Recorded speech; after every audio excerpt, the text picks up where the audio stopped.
So you've seen the headlines, you've seen everything that you need to see, big class action lawsuit, and they won, which puts real estate agents in a precarious position. Sellers no longer having to pay a buyer's agent to drastically change the landscape in which we know real estate, right? I don't think that's anything surprising, and I'm sure most of you guys who see this have seen a ton of different videos and articles and things of that nature. I just want to give my 2 cents on it because I like talking about this kind of stuff. So my name is Jeremy Fust. I own a real estate team out here in Arizona, Impact Real Estate. And to be honest, I've obviously had some time to mull this over and have conversations with my brokers and really think about the impact on which this could have.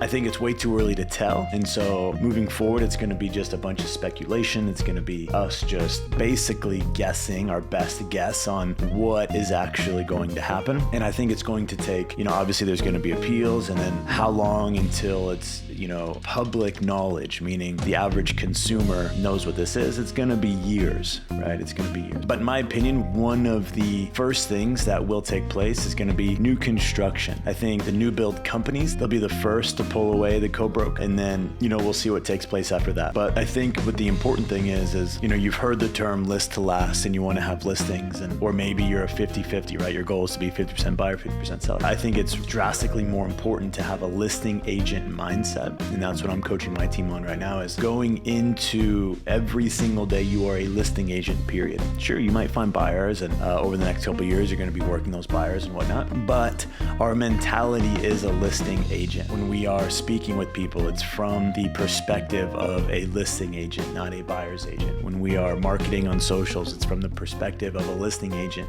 not a buyer's agent. It's all about just getting your mindset right into the place that it needs to be if things were to drastically change in the landscape of real estate. Meaning, what if a buyer's agent is no longer able to be paid on the HUD in 2 years? How does that change, right? Because let's just walk through this. If a seller is aware that they don't have to pay a co-broke to a buyer's agent, but they want to put it on the MLS and they can say, hey, we want to offer $0 for the buyer agent compensation. Okay, great. Well, the buyer's agent, what I will be, going down in the path I'm going down with my agents and in training is obviously the buyer broker agreement, right? We need to make sure we set proper expectations with our buyer clients. Now that buyer broker agreement is rock solid and expectations are set there. But currently we could go after seller concessions to help compensate a difference in the buyer broker. Meaning, if you have a buyer broker agreement for 3%, you could go after 2% from the sellers, and the buyer is only responsible for 1%. If buyer agents are no longer able to be paid on the HUD, then that will not be an option. We will not be able to get paid from a seller whatsoever in a transaction, which could drastically change things from where they're currently going, right? And I know this is all speculation, but it's just things that I've been thinking about. So if that takes place, right, a buyer's agent can no longer be paid on the HUD, then now a buyer is going to have to fully compensate a buyer's agent, which, let's think about first-time home buyers. Do you think the majority of first-time home buyers are going to be able to afford an additional 10, 15 grand after they've been saving for 3 years to come up with their down payment, right? I think a lot of first-time home buyers are going to be screwed, and it's going to hinder the ability of a first-time home buyer to buy a house. Now, on the flip side, this is going to enhance the ability of hedge funds to purchase, right? If first-time home buyers are unable to compensate a buyer's agent is not going to represent them. If they're not represented, then they're not going to get the education they need and to understand what it takes to actually buy a house, which is going to delay the process, which allows more time for hedge funds to raise money,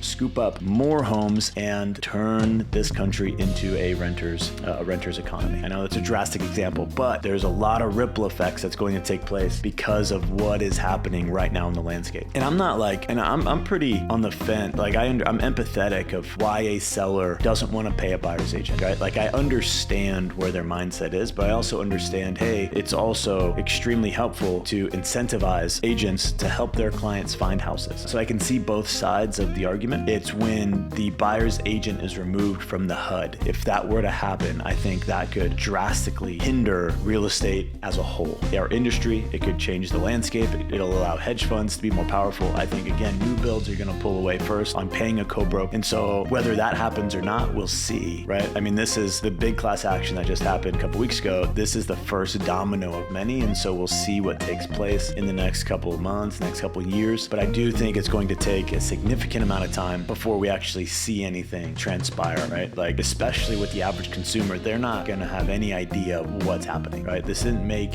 headline news in New York Times. This made headline news in Inman, drastically different. And so by the time it gets to our clients, gets to the general public, I think it'll be a while. And I think moving forward with your buyers, if you are not using a buyer broker, like, you need to be, sharpening that skill set, and you need to be really focusing on your value. When you are speaking with a buyer, you don't focus on how much you cost, you focus on the value that you bring to the table. And then the value will just automatically, once they hear the price, they're like, oh, that makes a lot of sense, right? It makes it significantly more easy. So make sure you got your value propositions down, right? And make sure you have stuff in print, you have it memorized, because your buyer consultations are going to be more important than ever in the next couple of years. And so now is a great time to start diving into it, mastering that skill set, mastering your elevator pitch, your value proposition.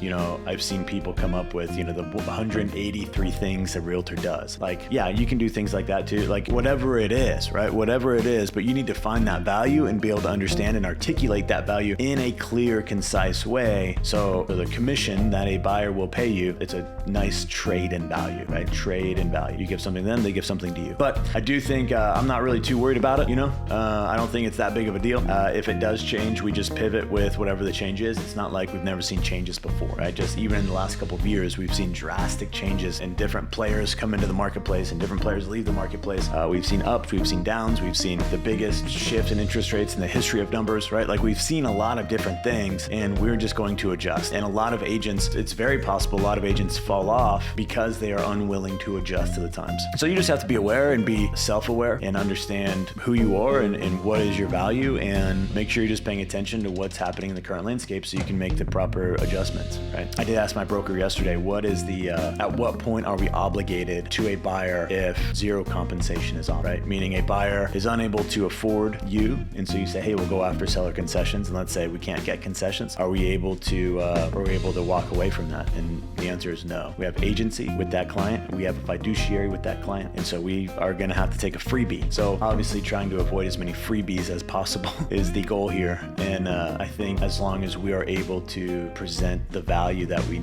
give to a client, guys, it's not a big deal. I'm not worried about this at all. I believe in the skill sets that I have and being able to articulate the value that I have. So we just have to be aware and keep your eyes open, ears to the ground. Make sure you're in front of the things that are going to be a change in over the next couple of years, and we'll be fine. We'll be fine. So again, my name is Jeremy Fuse. Like, subscribe, do all the things. Trying to take this channel a little more serious and just have fun with it. I don't really know if I'm trying to grow it. I'm just kind of going to hit record and see what comes of it. So talk to you guys later.